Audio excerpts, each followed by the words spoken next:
Bonjour, je suis Paul Poulaillon, boulanger depuis l'âge de 14 ans, donc ça fait un petit moment. Et j'ai toujours aimé mélanger l'eau et la farine. Alors l'eau, bien sûr, est venue un peu après, puisque la farine, je l'ai commencé à 14 ans. Et ma source, je l'ai achetée donc en 2004. Ici, vous êtes à l'origine de la source de Velin-le-Froid, c'est-à-dire que l'eau sort naturellement de terre. Dans les années 1859 à 1900, bien avant-guerre, les gens venaient prendre l'eau à Velin-le-Froid pour se guérir des problèmes de vessie, de reins, de calcul, venaient faire des cures et repartaient avec des bouteilles bien remplies, puisque cette eau, à la maison, vous pouvez aussi faire la cure, puisqu'elle garde son énergie, ce qui est très rare. Vous voyez que cette eau est positive. Tous les gens qui se servent des pendules connaissent un peu le phénomène. Et vous pouvez faire ça sur votre bouteille de Velin-le-Froid aussi, vous verrez que le pendule tournera toujours aussi bien.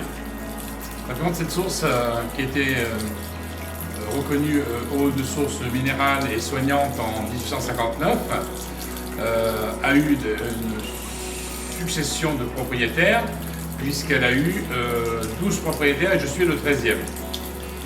Comme beaucoup de sources en France, les petites sources ont toujours eu du mal à exister, à fonctionner, à être rentable. Et celle-ci, elle a fermé en 1960. Et donc, après 40 ans, je l'ai racheté, bien sûr. Tout était écroulé, tout était vandalisé, mais l'eau coulait. Voilà.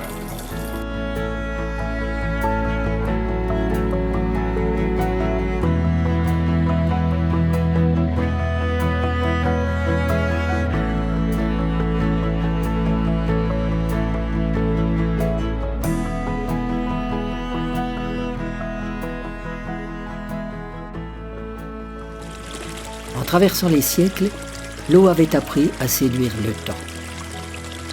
Et c'est sans doute de là qu'elle tire sa plus grande force.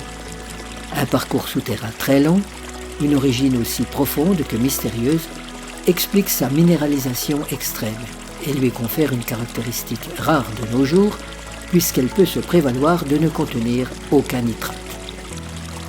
Il était donc tentant pour le nouveau maître des lieux de faire en sorte d'en proposer les bienfaits au plus grand nombre.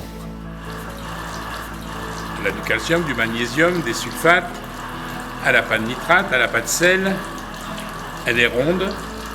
Quand on dit ronde, elle est ronde en bouche, elle est douce à boire et surtout elle fait du bien dès la première gorgée.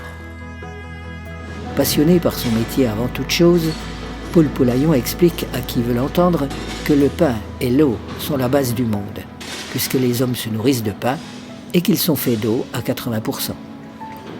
Sa philosophie lui fait prédire que dans un proche avenir, de plus en plus de problèmes seront liés à l'eau du robinet et que de ce fait, les eaux minérales feront partie du quotidien.